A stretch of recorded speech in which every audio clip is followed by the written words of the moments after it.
युवा हितैषी ओपी चौधरी जी पढ़े लिखे आईएएस है, तो कम से कम गरीब पढ़े लिखे युवाओं के दुख तकलीफ को समझेंगे बोलकर सभी युवा उनके लिए वोट मांगे। मैं अपने घर परिवार से लड़कर ओपी चौधरी जी को वोट दिलवाया हूँ कि बीजेपी की सरकार आएगा तो युवाओं के बारे में सोचेगा और युवाओं की जो बेरोजगारी है उसको दूर करेगा बोल के। लेकिन जस्ट उल्टा उसके जीतने के बाद मतलब सबसे अगर छत्तीसगढ़ में युवाओं के विरोध में अगर कोई खड़ा है ना तो माननीय ओपी चौधरी जी हैं। आप बोलते हो कि मैं बहुत मुश्किल स्थिति में पढ़ाई करके मतलब वहाँ तक पहुँचा हूँ। अगर आप वैसा स्थिति में पहुँचते तो आज हमारा तकलीफ आपको दिखाई देता। आप उतना संघर्ष करके अगर आप तैयारी करके मतलब वहाँ तक पहुँचे रहते ना तो आज हमारा दुख तकलीफ यहाँ बैठे सभी का दुख तकलीफ दिखाई देता। हम भी उसी स्थिति परिस्थिति से पढ़कर मतलब यहाँ तक पहुँचे हैं। तो माननीय जो ओपी चौधरी जी है उनसे निवेदन करना चाहता हूँ, हमारा जो नियुक्ति रुक रहा है आप ही की जगह से रुक रहा है।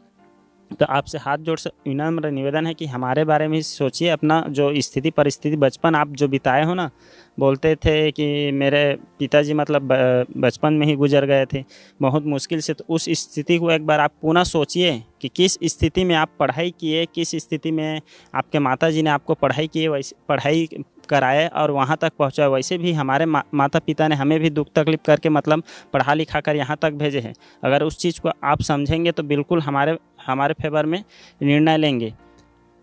57,000 कैसे जो 2023 चुनाव में 57,000 का घोषणा किए थे युवाओं को, 1 लाख सरकारी नौकरी देने का वादा किए थे, लेकिन आज पर्यंत तक कहाँ है भैया वो चीज़। 57 क्या 33,000 विधानसभा जो नेताओं के मतलब मंदिर बोला जाता है विधानसभा, जो वहाँ एक बार बोल दिया जाता है वो पत्थर का लकीर होता है, लेकिन वहाँ भी वो पत्थर का लकीर भी मिट गया। 33,000 घोषणा किए थे, 33 के बाद तो 16,000 का 2 चरणों में बोले थे, उसके बाद 5,000 का 5 चरण में, एक का 5 चरण। अब विजन 2047 का देखता है।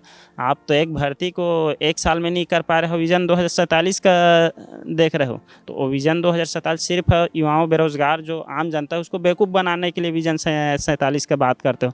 आप तो आज का तो नहीं बता पा रहे हो, विजन 47 का बता रहे हो।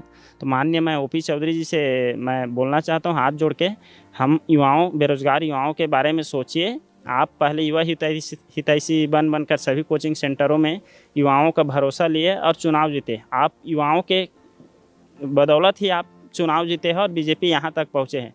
तो हमारा आपके खिलाफ निगेटिव न जाए, इसलिए आपसे विनम्र निवेदन है कि हमारे बारे में सोचिए और जल्द से जल्द हमें नियुक्ति दें। बिल्कुल अनुनय विनय का दौर जारी।